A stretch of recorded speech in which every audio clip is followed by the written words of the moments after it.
Bismillah ar-Rahman ar-Rahim. Nahmaduhu nusalli ala rasulih al-Kareem. Amma ba'd. Dear brothers and sisters, there was a great scholar.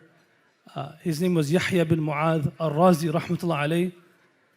And he summarized knowledge in 4 statements. And these 4 statements are mentioned in a book called Shu'ab al-Iman.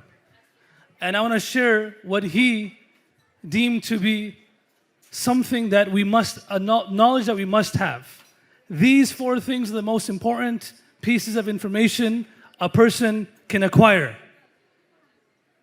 The first one, he says that علم القوم في 4 أشياء يرون كل شيء من الله. First of all, they understand, they know, they recognize that every single thing they have is from Allah subhanahu wa ta'ala. Nothing they have came from their own experience, their expertise. Nothing they have came because they deserved it. يَرَوْنَ كُلَّ شَيْءٍ مِّنَ اللَّهِ. They understand that everything came from Allah. Everything will happen because of Allah. If something did not happen, it happened because Allah did not want it to happen. When Ubadah bin Samit radiallahu anhu was on his deathbed and his son came to him, his son said to his father, "Dad, give me a parting advice." And his dad said to him that, "Ya bunayya, oh my son, if you want to reach the essence of Iman, you cannot reach it until you understand أَنَّمَا أَخْطَأَكَ لَمْ يَكُنْ لِيُصِيبَكَ وَمَا أَصَابَكَ لَمْ يَكُنْ لِيُخْطِئَكَ." That what happened to you could not have escaped you. And what escaped you could never have happened to you. This is from Allah subhanahu wa ta'ala. يَرَوْنَ كُلَّ شَيْءٍ مِّنَ اللَّهِ. 2 years ago, just on November 8th is my youngest brother's birthday. He was going to be 24 years old a few days ago, but he's with Allah subhanahu wa ta'ala. He passed away 2 years ago as a shaheed, rahmatullah alayh.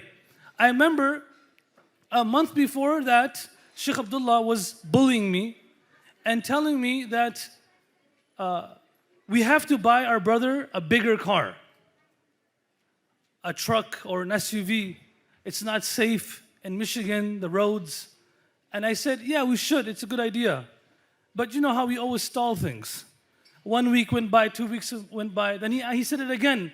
We should buy him a better car, his car is not good, we need to give him a better car. Little did we know, a month later, he was driving this car that is not, like it has no safety features. It was a Chevy HHR. It doesn't belong on the road. It was only built for 2-3 years. And after that, they stopped making this car. And in this car, he was driving on a low-speed road, and there was a front-end impact, and he passed away on the spot, rahmatullah alayh.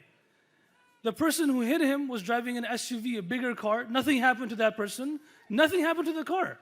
But my younger brother, rahmatullah alayh, was driving this small car, because of which, he passed away instantly. Now, after that happened, it comes to your mind, people speak and say, how about if he was driving a bigger car? How about if he bought a big SUV before? Maybe this would not have happened. But we understand, because we have faith in Allah subhanahu wa ta'ala, that even if he had a tank that day, that was a moment he had to leave this world, and that's the place he had to leave this world. Nothing could have saved him from that. So the first piece of knowledge is, يَرَوْنَ كُلَّ شَيْءٍ مِّنَ اللَّهِ. All of us who are sitting here right now, we know what we have at home, our possession, our time. Now change our mindset about that everything is from Allah subhanahu wa ta'ala. Second piece of knowledge, he says, فَيَرْجِعُونَ مَعَ كُلِّ شَيْءٍ إِلَى اللَّهِ.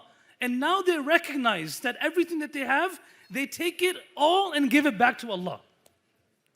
Whatever resource they have, whatever money they have, whatever time they have, they take it all and they run back to Allah subhanahu wa ta'ala. فَيَطْلُبُونَ كُلَّ شَيْءٍ مِّنَ اللَّهِ. The third thing, now they only seek from Allah. Everything that they want, they take it only from Allah. तेरी दुआ से तेरी क़ज़ा बदल तो नहीं सकती, मगर है ये मुमकिन कि तू बदल जाए. Iqbal, he says, it's possible that from your du'as, your destiny won't change. But it's also very likely that the more dua you make, that you will change. فَيَطْلُبُونَ كُلَّ شَيْءٍ مِّنَ اللَّهِ. Now they seek everything only from Allah. فَيَرُدُّونَ كُلَّ شَيْءٍ إِلَى اللَّهِ. The fourth piece of knowledge, he says, and then anything good happens in their life, they don't attribute it to themselves, they attribute it to Allah. that Allah gave me tawfiq for this. Now we take these 4 things today, and the money that we have, the time that we have, if we understand it's not mine anyways, what we give to Allah subhanahu wa ta'ala is going to be more cherished. مَا عِنْدَكُمْ يَنْفَدُ وَمَا عِنْدَ اللَّهِ بَاقٍ. Allah does not look at us in the situation. Allah looks at us at our response to the situation. Human beings usually are in 4 situations. The first situation they're in is in times of prosperity. Allah gives prosperity to everybody, but He judges us by our response to it. He gave money to Qarun, Fir'aun, Haman, but He also gave money to Dawud alayhi salam, Sulaiman alayhi salam, and Abdul Rahman bin Auf. Likewise, He doesn't look at us in that situation, but He looks at our response to the situation. So what is the response to prosperity? It's shukr. The second situation is adversity. Everyone goes through adversity, but Allah judges us by our response to adversity. In adversity, we respond by being patient. The third situation that we're in our lives is in obedience. Right now, we're in obedience of Allah subhanahu wa ta'ala. Now Allah is going to look at us, not that we're here, but what is our response to being given the chance to be here? What is our response to it? And what do you think the response to obedience is? Can someone tell me? What should it be? Shukr? Okay, what else? Sabr, response to obedience. I'm in the state of obedience. I'm praying salah, I'm making dua. What should our response be to obedience? Huh? Focus? What else? I'm sorry, I'm a teacher. What else? Sincerity? You want to hear the response to obedience? It's very powerful. Have you ever thought, in adhan, every single time that mu'adhin says something, we respond to it with the same words. Allahu Akbar, right? Ashhadu an la ilaha illallah, ashhadu anna Muhammadan Rasulullah. The only time we don't is hayya ala salah, hayya al falah. Right? What do we say? Hayya ala salah. La hawla wa la quwwata illa billah. From this, we are saying to Allah, La hawla. Hawl means raja'a. Oh Allah, even though I'm standing right here in the masjid, but there is no power, no being in the world that can give me the opportunity to go from the state of negligence to obedience other than you. So in the state of obedience, our response is acknowledgement of the tawfiq of Allah. We acknowledge it. We couldn't have done it on our own. We couldn't have been here on our own. We acknowledge the tawfiq of Allah. And the fourth state is disobedience, and we know the response to disobedience, which is tawbah.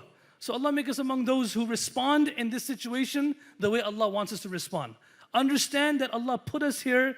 We're not tourists in this world. Rather, we're ambassadors. We have not come here on our own. We have been sent here. And an ambassador, he has to answer to the country that sends him when he goes back.